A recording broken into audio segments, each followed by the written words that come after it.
ഏവർക്കും നമസ്കാരം. ശുഭകരമാകട്ടെ, ദിനം സന്തോഷകരമാകട്ടെ, സൗഖ്യകരമാകട്ടെ, അനുഭവങ്ങളും അനുഭൂതികളും നമ്മെ എവരെയും നയിക്കുമാറാകട്ടെ. നിയമങ്ങളും പ്രതിഭാസങ്ങളും എന്നുള്ളതിൽ നമ്മൾ ഇന്നലെ കഴിഞ്ഞ ദിവസം ജീവന്റെ പ്രാഥമിക നിയമം എന്ന് പറയുന്നത് മനസ്സിലാക്കി. ഈ പ്രാഥമിക നിയമം എന്നുള്ളത് നമ്മൾ പറഞ്ഞപ്പോഴും മഹത്തരമായ നിയമം എന്ന് പറയുന്നത് വേറൊന്നിനെയാണ് ഷെൽട്ടനൊക്കെ മുമ്പോട്ട് വെച്ചത്. ആ മഹത്തരമായ ആ നിയമം അഥവാ മഹാനിയമം എന്ന് പറയുന്നത് എന്താണെന്നും അതിലെ പ്രതിഭാസങ്ങളും എന്താണെന്നാണ് ഇന്നത്തെ പ്രതിപാദനം. അതിനെക്കുറിച്ച് പറയുന്നത് ഇവിടെ എങ്ങനെയാണ്: The body self-regulates by vitality. Disease seeks to restore balance. ജീവന്റെ മഹാനിയമവും പ്രതിഭാസങ്ങളും. ജീവശരീരം അതിന്റെ വിശേഷ ഘടന മൂലം സംജാതമായ സഹജചാലക ശക്തി അഥവാ വൈറ്റാലിറ്റിയാൽ സ്വയം നിയന്ത്രിക്കപ്പെടുന്നു. ഈ ജീവശരീരത്തിന്റെ സുസ്ഥിരതയുടെ വിജയം അതിലടങ്ങിയിട്ടുള്ള വൈറ്റാലിറ്റിക്ക് നേരനുപാതത്തിലും അതിന്റെ പ്രവർത്തന തീവ്രതയ്ക്ക് വിപരീത അനുപാതത്തിലുമായിരിക്കും. ഇതാണ് ജീവന്റെ മഹാനിയമം. ഈ നിയമത്തെ അടിസ്ഥാനമാക്കി ജീവനുള്ള ശരീരത്തിൽ പല പ്രതിഭാസങ്ങളും കാണപ്പെടുന്നു. ശരീരം അതിന്റെ പൂർണ്ണത നിലനിർത്തുന്നതിനും ദോഷങ്ങളെ പ്രതിരോധിക്കുന്നതിനുമായി നിരന്തരം പ്രവർത്തിക്കുന്നു. ആരോഗ്യത്തിലായാലും രോഗാവസ്ഥയിലായാലും കാണപ്പെടുന്ന എല്ലാ പ്രവർത്തനങ്ങളും ശരീരത്തിന്റെ തന്നെ ജീവൽ പ്രവർത്തനങ്ങളാണ്. അവ പുറത്തു നിന്ന് അടിച്ചേൽപ്പിക്കപ്പെടുന്നവയല്ല. വിശ്രമം ഊർജത്തെ സംരക്ഷിക്കുകയും വീണ്ടെടുക്കുകയും ചെയ്യുന്നു. എന്നാൽ അമിതമായ പ്രവർത്തനങ്ങളും ഉത്തേജനവും അതിനെ ചെലവഴിക്കുന്നു. മാലിന്യങ്ങളും വിഷാംശങ്ങളും പുറന്തള്ളുന്നത് ജീവന്റെ ഒരു സംരക്ഷണ പ്രവർത്തനമാണ്. ശരീരം ആവശ്യാനുസരണം ഊർജത്തെ വിവേകപൂർവ്വം വിതരണം ചെയ്യുന്നു. കരുതൽ ഊർജം സംഭരിക്കുന്നു. ക്ഷീണം അനുഭവപ്പെടുമ്പോൾ പ്രവർത്തനങ്ങളെ പരിമിതപ്പെടുത്തുന്നു. അതിജീവിക്കാനായി മോഹം സാഹചര്യങ്ങളുമായി പൊരുത്തപ്പെടുന്നു. കൂടാതെ പ്രവർത്തനത്തിന്റെയും വിശ്രമത്തിന്റെയും താളാത്മകമായ ചക്രങ്ങൾ പിന്തുടരുന്നു. നിയമങ്ങൾ ലംഘിക്കപ്പെടുമ്പോൾ പ്രതിരോധിക്കുവാനും അറ്റകുറ്റപ്പണികൾ നടത്തുവാനും സന്തുലിതാവസ്ഥ വീണ്ടെടുക്കുവാനുമായി ജീവൻ നടത്തുന്ന ഒരു പരിഹാരശ്രമമാണ് രോഗമെന്നത്. ഇങ്ങനെ ശരീരത്തിൽ നമുക്ക് അനുഭവമാകുന്ന എല്ലാ പ്രവർത്തനങ്ങളും ജീവന്റെ മഹാനിയമത്താൽ പ്രകടമാകുന്ന പ്രതിഭാസങ്ങളാണ്.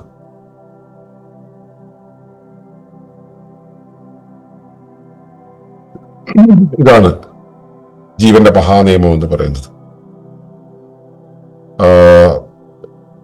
ഷെൽട്ടൺ ആണ് ഈ ഒരു നിയമങ്ങളെ ആദ്യമായിട്ട് പബ്ലിഷ് ചെയ്യുന്നത്. അത് ഏതാണ്ട് 1935 മറ്റോ ആണ് ഈ നിയമമൊക്കെ വെളിപ്പെടുന്നത്.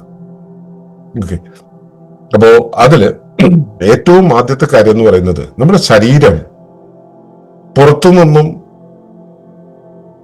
ഈ ബൂസ്റ്റൊക്കെ പോലെയുള്ള സാധനങ്ങൾ ഉപയോഗിച്ചിട്ട് ബൂസ്റ്റ് ചെയ്യപ്പെടുന്നതും രോഗാണുക്കളും കീടാണുക്കളും ഒക്കെ കൊണ്ട് ആക്രമിക്കപ്പെട്ട് കീഴടക്കപ്പെടുന്നതുമായിട്ടുള്ള എന്തോ ഒന്നാണെന്ന് ധരിക്കുന്നവരാണ് മനുഷ്യരിൽ ഭൂരിഭാഗവും.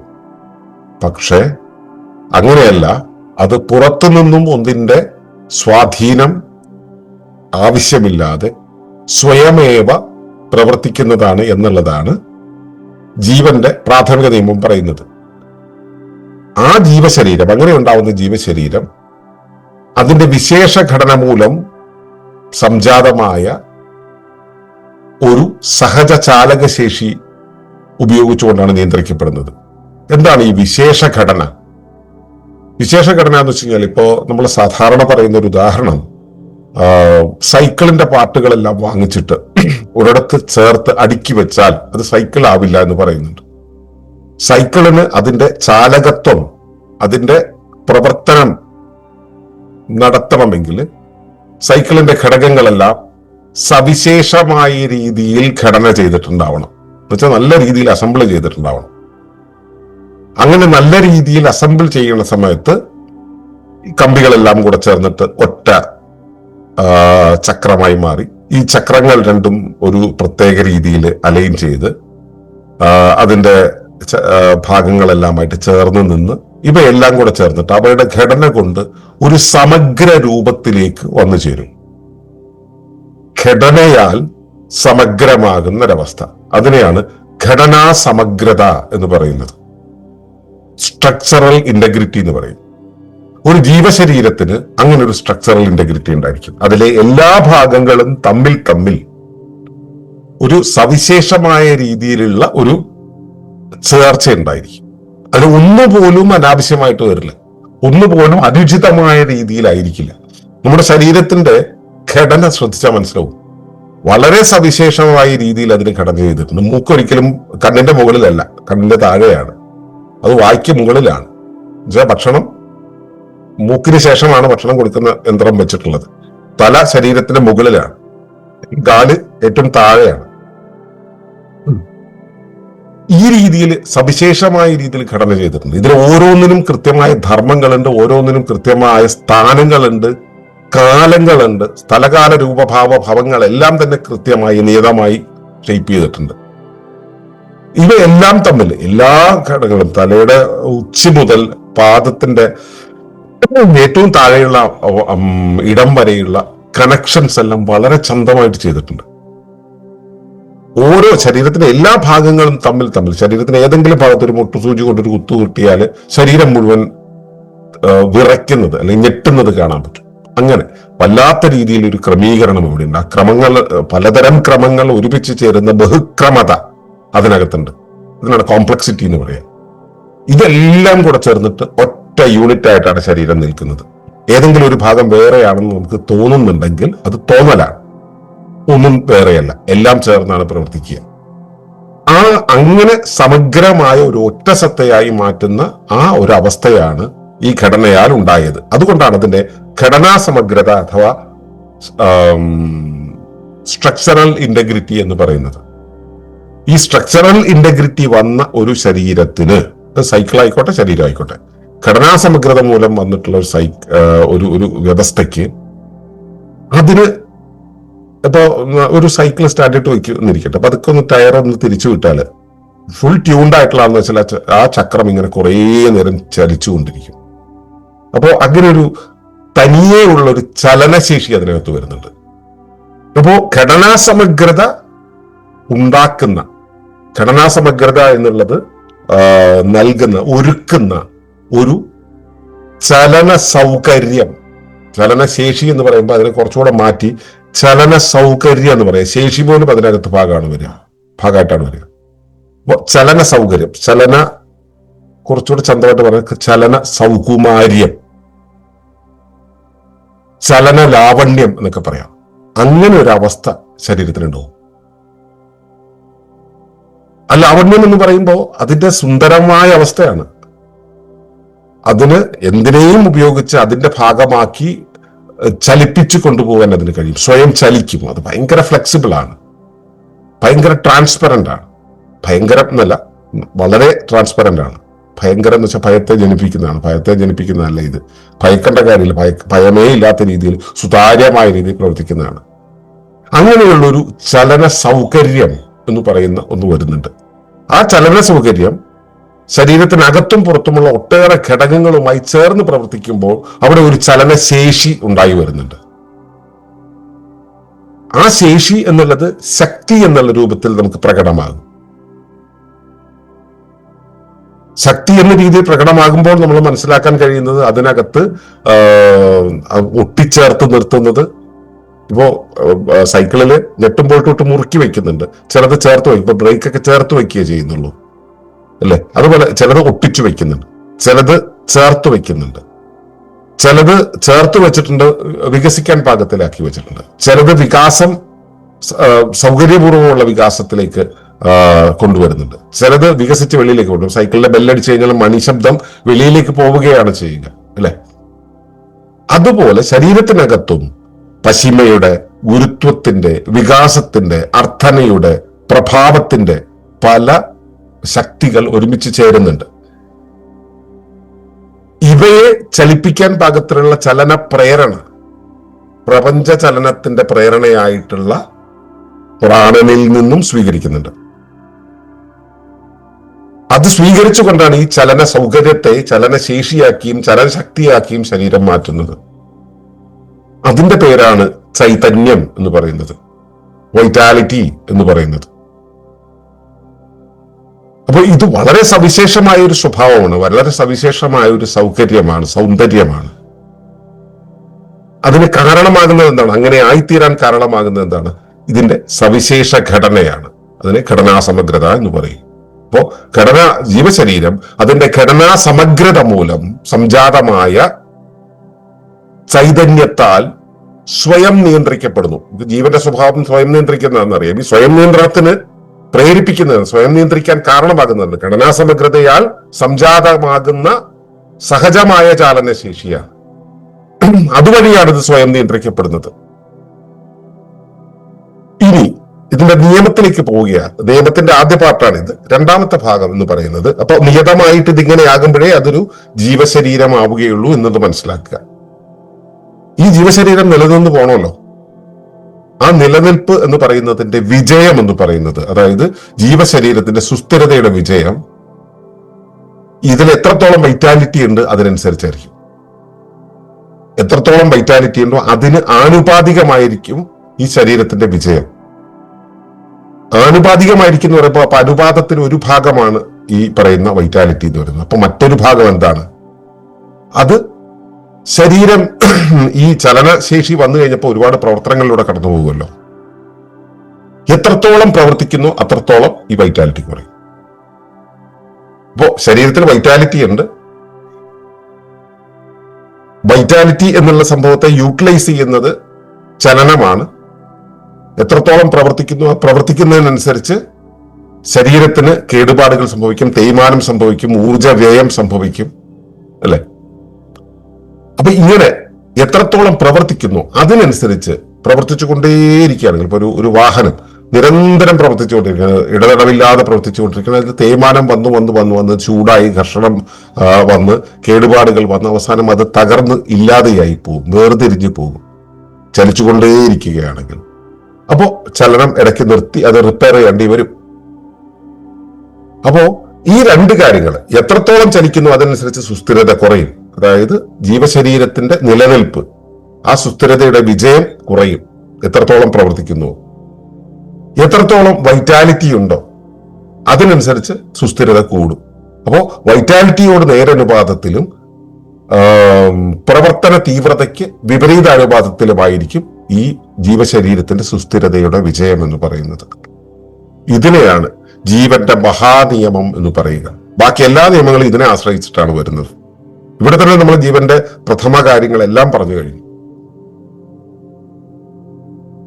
അപ്പൊ ഇത് ഇങ്ങനെ ആയതുകൊണ്ടാണ് ശരീരത്തിലെ എല്ലാ പ്രവർത്തനങ്ങളും നമുക്ക് നടക്കുന്നത്. അതിനെ നമുക്ക് പ്രതിഭാസങ്ങൾ എന്നാണ് പറയുക, അല്ലെ? നിയമങ്ങൾ ഉണ്ടെങ്കിൽ അതിന് പ്രതിഭാസങ്ങൾ ഉണ്ടായിരിക്കും. ഇപ്പൊ ശരീരം നിരന്തരം പ്രവർത്തിക്കുന്നു എന്ന് നമുക്കറിയാം. നിരന്തരം പ്രവർത്തിച്ചു കഴിഞ്ഞാൽ എന്താ ഉണ്ടാവുന്നത്? വൈറ്റാലിറ്റി കുറയും. അപ്പോ ഇവിടെ പ്രവർത്തിക്കുന്ന എന്തിനു വേണ്ടിയിട്ടാണ്? അതിന്റെ പൂർണ്ണത നിലനിർത്തുന്നത്. ശരീരം അതിന്റെ പൂർണ്ണത നിലനിർത്തുന്നതിന് വേണ്ടി പ്രവർത്തിച്ചുകൊണ്ടിരിക്കും. അതിന്റെ ദോഷങ്ങളെ പ്രതിരോധിക്കുന്നതിന് വേണ്ടി പ്രവർത്തിച്ചുകൊണ്ടിരിക്കും. ഗുണങ്ങളെ നിലനിർത്തണമെങ്കിൽ, അതിന്റെ പൂർണ്ണത നിലനിർത്തണമെങ്കിൽ അവിടെ എന്താ വേണ്ടത്? വൈറ്റാലിറ്റി. വൈറ്റാലിറ്റിയെ ക്ഷയിപ്പിക്കുന്ന, വൈറ്റാലിറ്റിയെ ഇല്ലാണ്ടാക്കുന്ന അവസ്ഥയാണ് ദോഷങ്ങൾ, അല്ലെ? ആ ദോഷങ്ങളെ പ്രതിരോധിക്കുക എന്നുള്ളതാണ്.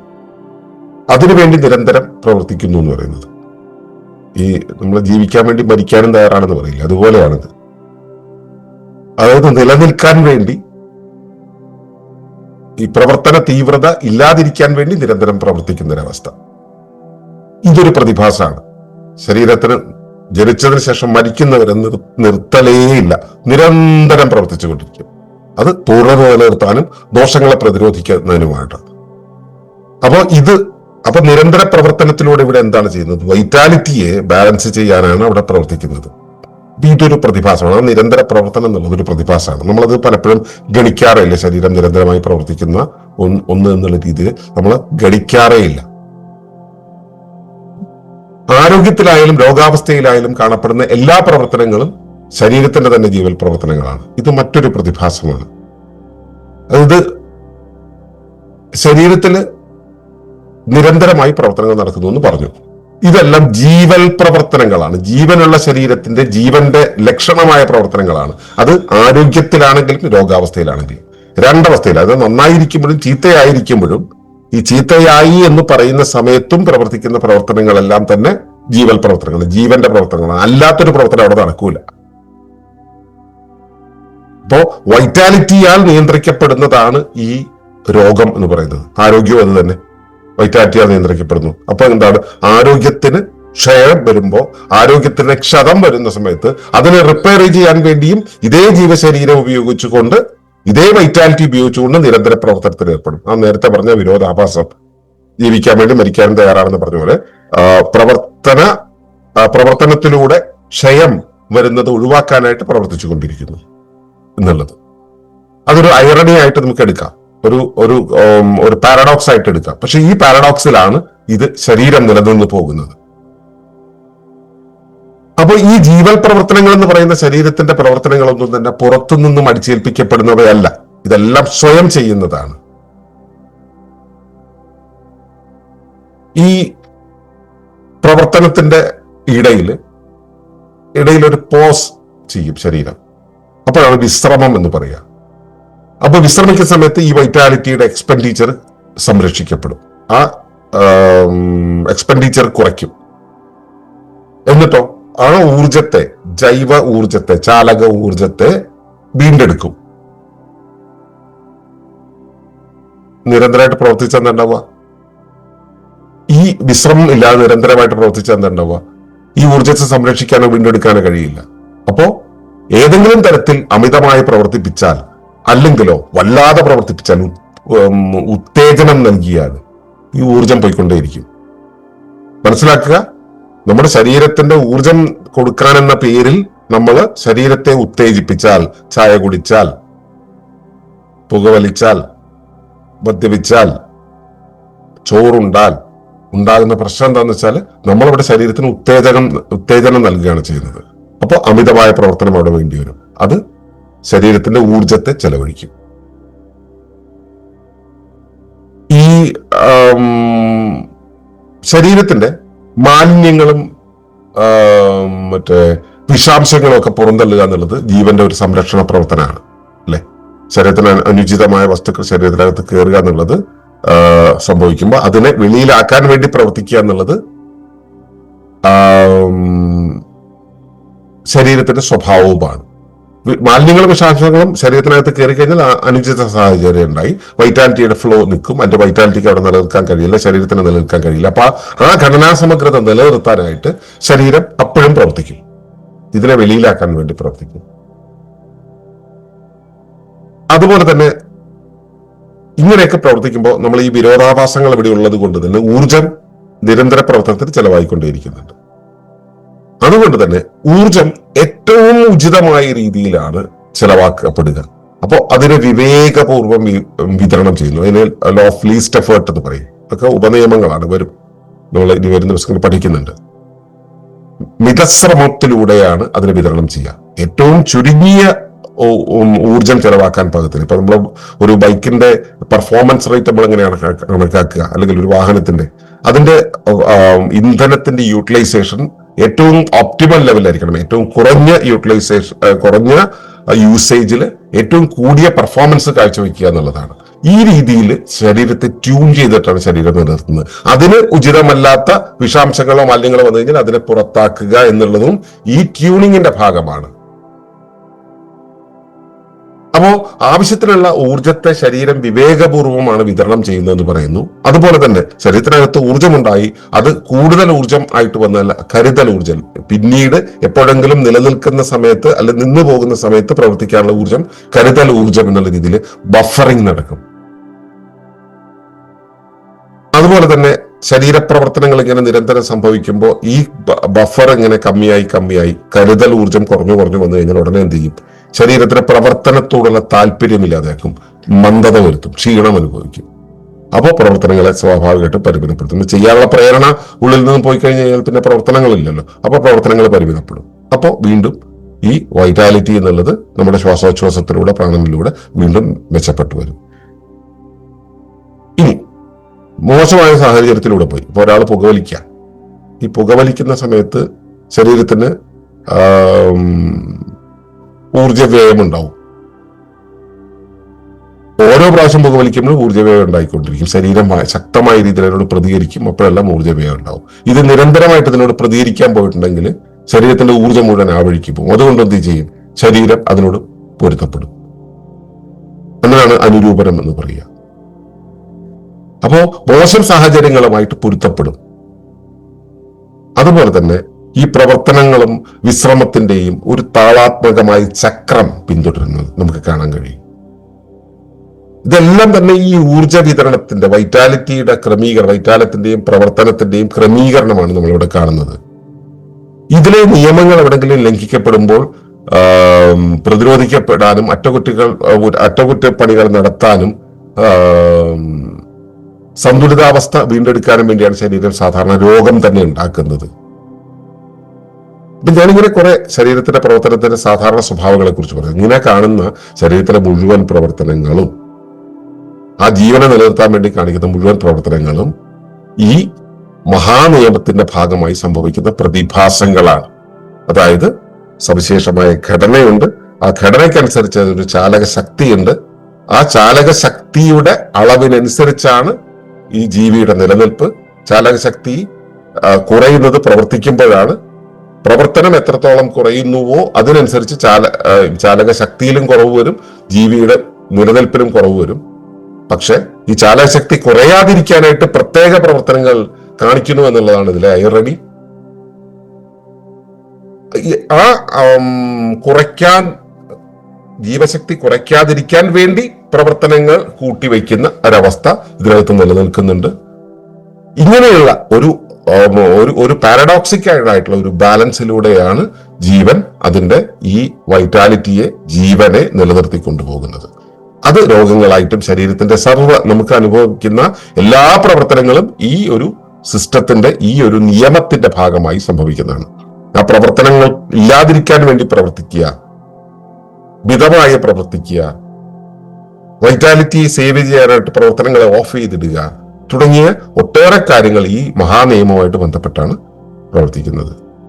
അപ്പോ ജീവന്റെ മഹാനിയമം എന്തെന്ന് മനസ്സിലാക്കുക. അത് ശരീരത്തിന്റെ സ്ട്രക്ചറൽ ഇന്റഗ്രിറ്റി പ്രദാനം ചെയ്യുന്ന വൈറ്റാലിറ്റി, അതിനെ സ്റ്റിമുലേറ്റ് ചെയ്യുന്ന അല്ലെങ്കിൽ അതിനെ ഫീഡ് ചെയ്യുന്ന പ്രാണൻ, ഇവ കൂടുതൽ എക്സ്പെൻഡ് ചെയ്ത് കഴിഞ്ഞാൽ ഉണ്ടാവുന്ന ശരീരത്തിന്റെ സസ്റ്റൈനബിലിറ്റിക്ക് ഉണ്ടാവുന്ന കോട്ടം, ഇത് സ്പെൻഡ് ചെയ്യാതിരിക്കാനായിട്ട് ശരീരം പ്രവർത്തിക്കാതിരിക്കേണ്ടതിന്റെ ആവശ്യകത, അതിനുവേണ്ടി, അതായത് ശരീരം പ്രവർത്തിക്കാതിരിക്കാൻ, വൈറ്റാലിറ്റി ചെലവാകാതിരിക്കാൻ, ശരീരം പ്രവർത്തിക്കാതിരിക്കാൻ വേണ്ടി ശരീരം നിരന്തരം പാരാസിമ്പത്തറ്റിക് ആയിട്ടുള്ള പ്രവർത്തനങ്ങൾ നടത്തിക്കൊണ്ടിരിക്കേണ്ടതിന്റെ ആവശ്യകത, അനുചിത സാഹചര്യങ്ങളായിട്ട് പൊരുത്തപ്പെടേണ്ടതിന്റെ ആവശ്യകത, ഇതെല്ലാം കൂടെ ചേർന്ന പ്രതിഭാസങ്ങളാണ് ഈ മഹാനിയമത്തിന്റെ തുടർച്ചയായിട്ട് വരുന്നത്.